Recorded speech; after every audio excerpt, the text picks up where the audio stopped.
Hello and welcome to another edition of Conservative Corner. I am your host, Tom Mountain. I have been doing this for a very long time through the courtesy of New TV Studios, which are probably among the best, if not the best, cable access studios in the greater Boston area.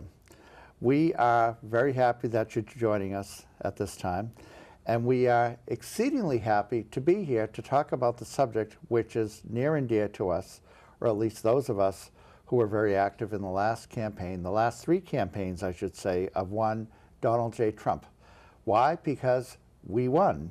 The Trump campaign won decisively, and now Donald Trump will be the president once again for the first time in a non-consecutive election since Grover Cleveland in, I believe, the 1880s. So this is really historical in more ways than one can think of. He made a really significant, probably the most historical political comeback in American political history. And we're very happy about that, to the point where you will notice that I am wearing my Trump jacket. Now, this is a generic jacket, which I have been wearing through three campaigns, but there are no years on it. It's almost as if back in 16, I had a sixth sense, or was prophetic, that I would be doing this three times. So you will not see any numbers on it. You will, however, see Mass RNC delegation, Mass New Hampshire Trump campaign. And again, we've been doing this for three times, and that's a long time. If you had told me in 16 that I would still be doing this for President Trump in 2024, I would have said why and how.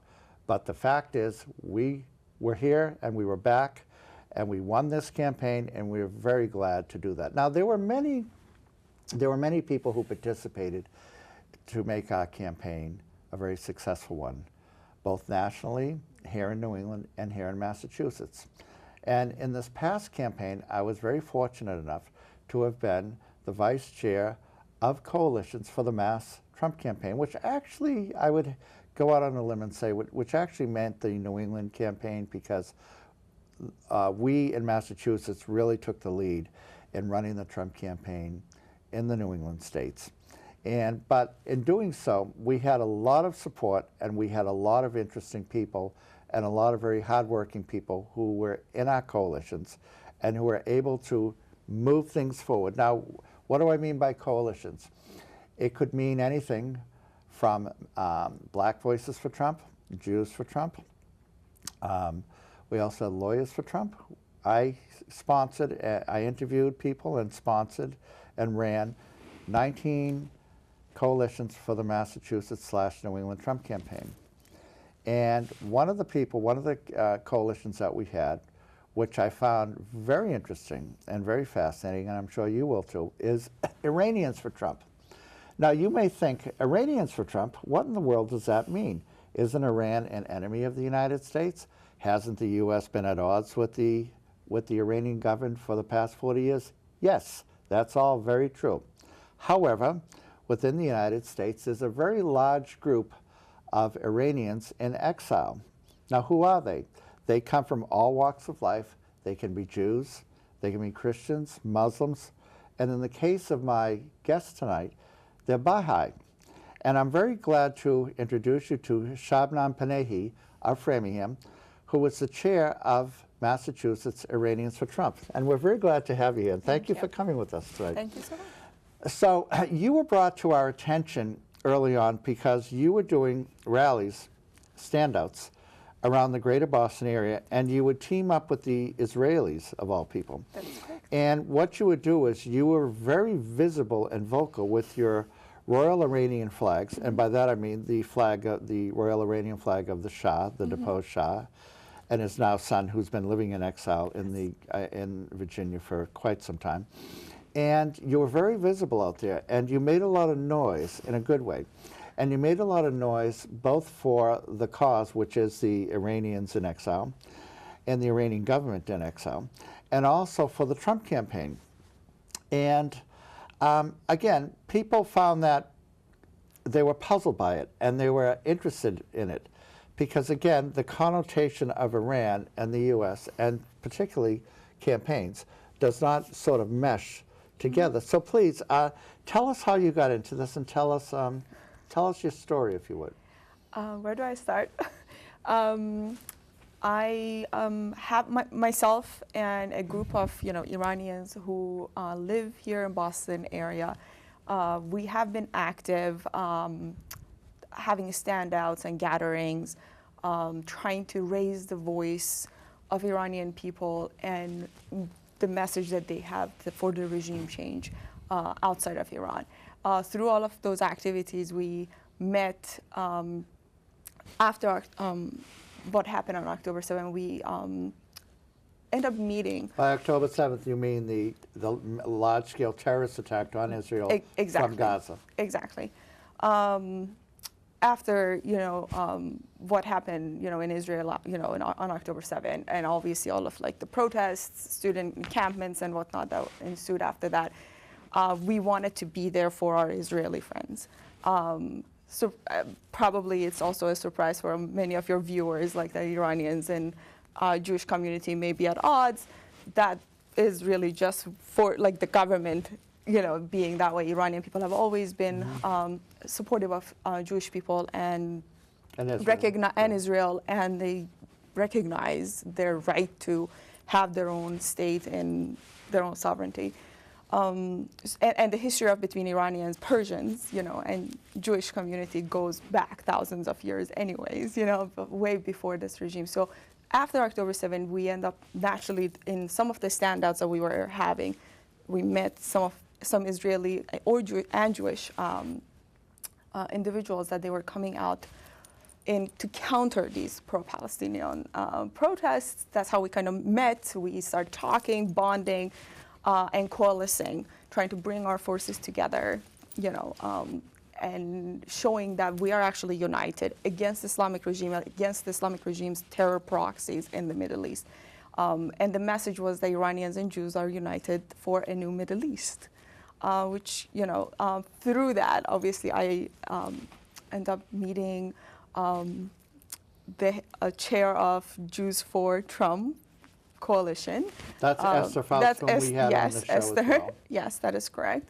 And she basically told me, like, you're active and, you stand for President Trump. So why not actually have something that is more organized and more formal way of, like, basically having these activities. And so I welcomed it. It was a challenge. I've never been necessarily a political person in that sense. But I was open for the challenge and see what we can do in Massachusetts. Obviously, we have to consider that we live here in Massachusetts. Like the things that we can do, the activities that we can do to bring together a bigger turnout for President Trump. Obviously, is more challenging.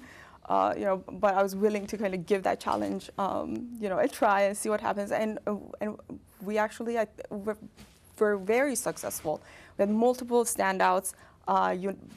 That basically brought both Jews for Trump and Iranians for Trump's, out, to have standouts in multiple cities, like in Brookline and Dedham, Boston, and obviously, like we saw, what the result of that was in Massachusetts. President Trump actually did. So this is fascinating because you were naturally, so initially, you would go out with these rallies and standouts to call attention to the plight of the Iranian people. Yes. And the despotism of the Iranian theocracy, the Islamic regime, which has been running that country in a totalitarian manner since 1979, the Islamic Revolution in Iran. And so, and you combine with the pro-Israel movement because they're, of course, fighting against terrorism and despotism in the Middle East, which seeks to overwhelm Israel. So you were natural allies in this. Right. And then, because you were natural allies in this, well, of course, you're going to get involved or get behind the presidential candidate who is against the despotic regime in Iran. And of course, you are going to support that candidate as much as possible because, as you saw, as we all saw, the Democrat regime under Joe Biden was very much in appeasement of Iran. Absolutely. And basically initiated or reinvigorated the illegal Iranian nuclear program and sent billions upon billions back to the Iranian government so that they could shore up the Iranian government, which in turn exported terrorism throughout the Middle East, if not the world. So you being the head of an exile group, an Iranian exile group in America, of course you wanted, quote, regime change in Iran, but also in the United States, because only through Donald Trump would you see such a regime change. Absolutely. And that's how you got involved, correct? That's absolutely true, because during President Trump's first term in office, it was very obvious that he brought that regime to knees through his policies, all the sanctions that he put in place, and obviously no appeasement policies that was happening at the time. That at the time, the regime was in the brink of falling, when, like you said, the Biden regime came into office, and Biden gave the regime a new lifeline, so it was very obvious. Majority of Iranians, whether inside of Iran or outside of Iran, who are against the regime, they were not happy with the fact that President Trump was not in office in 2021. And most of them were standing, behind him to make sure that he comes back into the office, because we know that the only way to be able to end this instability in Middle East that is caused by the Islamic regime is bringing that regime down. There's no appeasement policy, no diplomacy is going to work with that regime. It's not in their DNA. They're causing not only misery to their own people, but they're also causing all of this instability. The October 7th wouldn't have happened without the Islamic regime's help for Hamas. But I would say also, and correct me if I'm wrong, but all the terrorism, the terror proxies in the Middle East, really pretty much all the problems stem from Iran. That's true. And it's really because of the Biden administration enabling and support of the Iranian regime with the billions of dollars that they brought into Iran. Now, with billions of dollars, they were able to fund terrorist groups as far away as Yemen. That is correct. Which was shooting ships in the Red Sea and shooting missiles into Israel. So if you take the Biden years out of the equation and you have the continuation of the Trump administration in 2020, would you say that the Iranian regime, the theocratic Iranian regime, would be existing today? I truly believe that they would be gone by now if this gap had not happened in President Trump's presidency. It's not just an opinion. I think even like when you talk to anyone inside of Iran, friends, family, outside of Iran, all of the political analysts that Iranian political analysts, they all indicate that had Trump stayed the second term in 2020, the regime would have been gone. Now, your family fled Iran. Yes. And you're living in America. Yes. And just like the Shah's son now, who lives in the Washington, D.C. area. So you pretty much represent the Iranians in exile and the Iranian government in exile. And also to the point where you're a generic group comprised of everyone from Christians, Muslims, Jews, and Baha'is. Now, just for the sake of our audience, tell us what the Baha'is are, or who the Baha'is are. So Baha'is are a small religion that originated in Iran about 200 years ago. They are, a small minority group. They are being persecuted by the regime. They believe, in oneness of mankind. They're very diverse in that sense, and very peaceful people. They don't necessarily get involved so much in anything that will, any sort of like political things. I mean, only just for like their civil, going and voting and whatnot. But so they really aren't they want to bring peace to the world. They believe in oneness of mankind. They're actually one of like the first religions that have ever mentioned equality for women and men, which is very much in contrast to like what Islam offers, And they were and so this religion was founded in Iran. Yes. And you had to go not only did you have to go in exile out of Iran because of your religion and also because of the oppressive nature of the government, but the whole religion did, didn't it? So many Baha'is actually fled Iran after the 1979 revolution. Actually, in fact, initially, they would not even issue birth certificates or passports to people who were Baha'is in Iran. So many people were kind of stuck, or they would escape Iran through borders without passport, essentially, and then they will claim asylum in a third country. When we left, finally, the government was like, oh, why have we not been giving them passports? Let's just give them passport and they will just all leave. So now many people after, my family were one of the very initial people that got passports. We escaped, we went to Turkey, claimed asylum, and then our case was picked up through, by the United States U.S. gave us refuge here. So many people escaped after that. There's very small community of Baha'is now left in there, and the ones that are left there, they are under so much pressure. You almost hear on a daily basis that they get arrested for no reason other than just practicing their own faith in their own house, having their own children classes and whatnot. And the Baha'is moved their headquarters to Haifa, Israel. Haifa, Israel. Yes. I've been there. I've seen that. It's beautiful. It's really a magnificent, Yes. a magnificent shrine, religious. What do you call the temples? Yes, Baha'i Gardens. The Baha'i Gardens. I remember it well. And Haifa's a gorgeous city. It's similar to San Francisco in the United States. So I've been there. So the whole headquarters and the main shrines have moved to, of all places, Israel. Because why? Because Israel is really the main tolerant nation in the Middle East, which welcomes everyone. And Israel's very fascinating in that. So you can have religions that were exiled from other countries, and then you also have, for example, it's a very democratic country, so you have these, you can have the ultra-Orthodox Hasidic Jews on the one side, and then you can have, on the other side, you have these gay activists in Tel Aviv, and those are just among the Jews. And then, of course, you have various Christian groups and the Baha'is, as you said. And it's a very, quote, to borrow a liberal term, a welcoming It nation. absolutely is. I actually have always said that I do not think that the Baha'i Gardens would have existed there if Israel wasn't there, Certainly not. Because they do protect, obviously, that area that is part of their territory. Certainly not. Now, what's interesting, so today, President-elect Trump, I should specify, was on TV, and he gave a remarkable press conference, just in the sense that we haven't seen this in 4 years since Donald Trump was president before.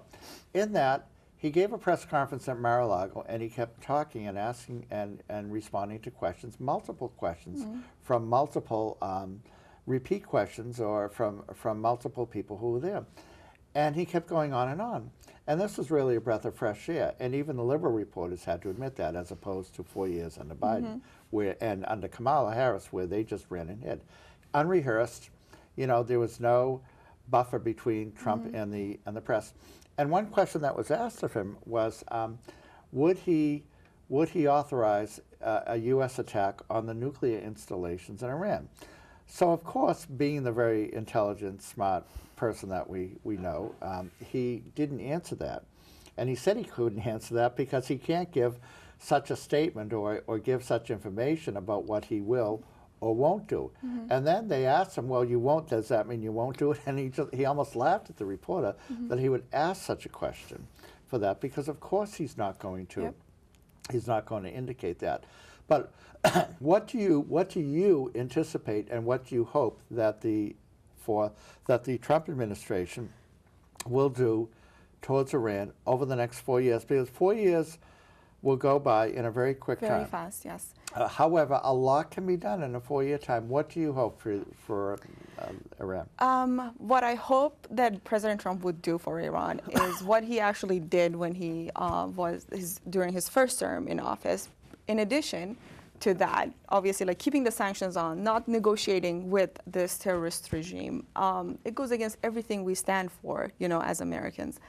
But also putting, besides putting all the maximum pressure that he did put on the regime, is for maximum support for people of Iran.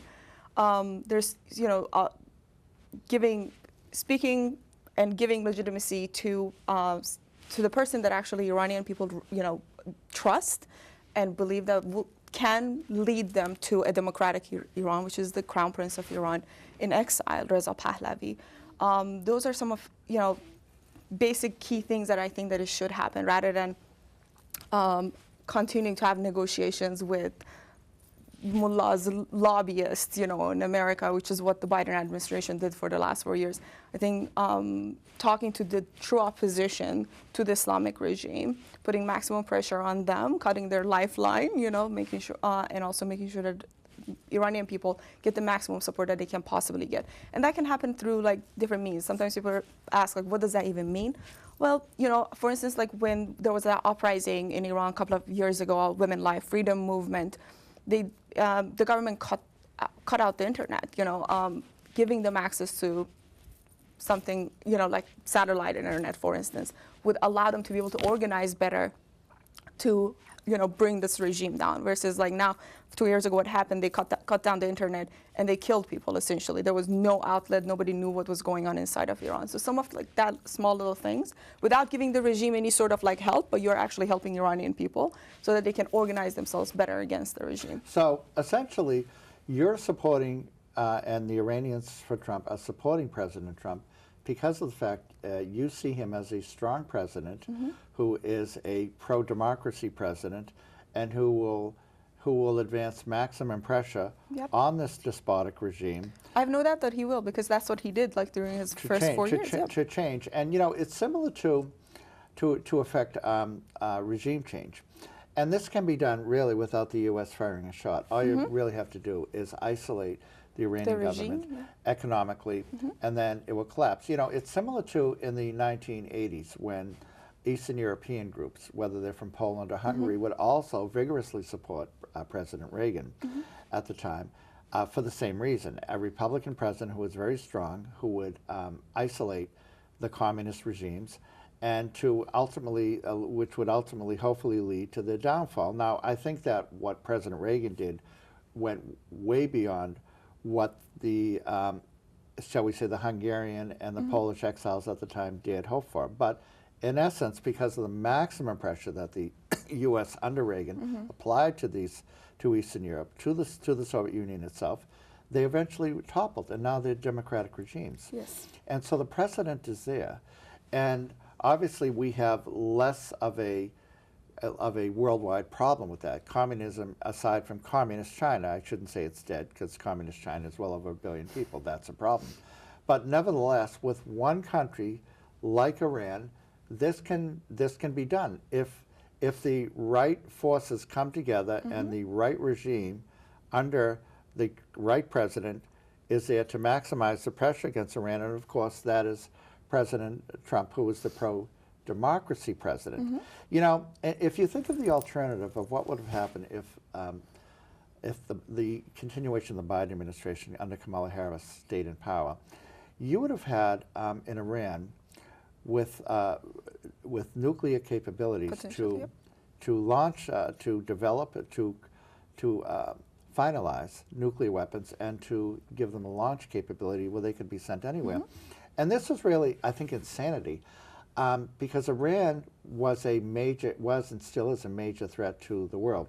Not just Israel, but if they get the nuclear capability, the ballistic missile capability, then they would attack first the little Satan, which is Israel, then the big Satan, which is the United States. And and I read somewhere where the Iranian regime, Iran is what, a country of about 50 million?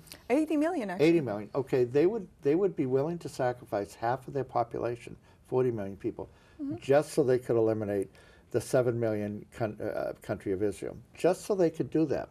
This is crazy. This is fanaticism. This is almost worse than the Japanese kamikaze mindset in World War II, and they eventually, of course, surrendered. Yeah, I mean, that regime does not represent people of Iran. They don't care for the life of people of Iran, essentially. In fact, actually, I don't know if you probably know, what was interesting when there was the tension back and forth between Israel and the Islamic regime a few months ago with the missiles. Iranian people actually trusted the Israeli government more than the Islamic regime. You could see in social media where there are people talking about, hey, do not worry, we are not the target. It's the regime's strategic spots, military spots that are the target. They're not going to harm us. And that happened. People actually trusted that Israel will not actually intentionally try to harm people of Iran, but rather is trying to weaken the regime. And they were in support of it. Yes. The regime in Iran is willing to do anything to destroy Israel, and then they're not going to stop with Israel, with Jewish people. They want to take over the West. Essentially, they want to spread that ideology. My mother-in-law is from. Are you from Tehran? I'm not from Tehran. I'm from actually Azerbaijan, but I did live in Tehran for a good. My mother-in-law is from Tehran, Iran. She speaks Farsi, Persian. And so a lot of my in-laws are from there. So I got to know the basic words in Farsi. Halay Shema Mama June, which means hello, how are you? And Mama June means sweetie pie, whatever. And you say that to kids or family members or people that you like. And so I'm familiar with the Persian Iranian culture. And one thing that they always say is that Iran was a very tolerant, secular society. Everyone got along, and the women did not have to wear their headpieces, and there was no secret police to make sure that you dressed a certain way and that you're acting a certain way. We had female judges. Yeah, it was lawyers. a very secular environment. And I've heard that, like, my in-laws used to travel back and forth from Iran to Israel. And it was a very free and open society. Yes. And then, under Jimmy Carter, one of the worst presidents of the 20th century, he abandoned the Shah. And by abandoning the Shah, a much worse despotic regime took over, which are the mullahs. Yep. And they've been with us ever since for I believe going on 40 to 50 years. Yeah, 46 and years. it's time for that regime to end. It It really is. And in the last 2 minutes that we have here, and like I said before, 30 minutes goes by fast. Tell us what you'd like to let us know about the future of Iran under a President Trump administration, and what you would like. What would you like to see 4 years from now? Picture this: we're in 2028, 29. What do you want to see? 4 years from now, I wish to be able to see a free Iran, free democratic Iran. The Islamic regime is gone. There's peace in Middle East, finally. It is possible, and we don't need to go into war for that to happen. I think there are ways to do it without having to necessarily engage in a war. Iranian people are not enemies of Israel or Jewish people or Americans. We are friendly people. Many of us are successful people. We want peace. We want to be able to have relationship with the international community. The way Iran has been isolated is unfortunate, and I want to be able to kind of see that. And I remember what impressed me most about your rallies. You would be there with your Royal Iranian flags, Israeli flags, and American flags. And you made a very good impression, I would say, very good impression. And I hope to see you at the presidential inauguration of President Trump, which is next month at this time. So thank you for being here. Thank you so really much. appreciate that you came. And you must come again. And we'll have updates on what is happening in Iran. And I think that things are going to happen very fast. I hope so too. With Iran, and wonderful things are going to happen because we have a new president.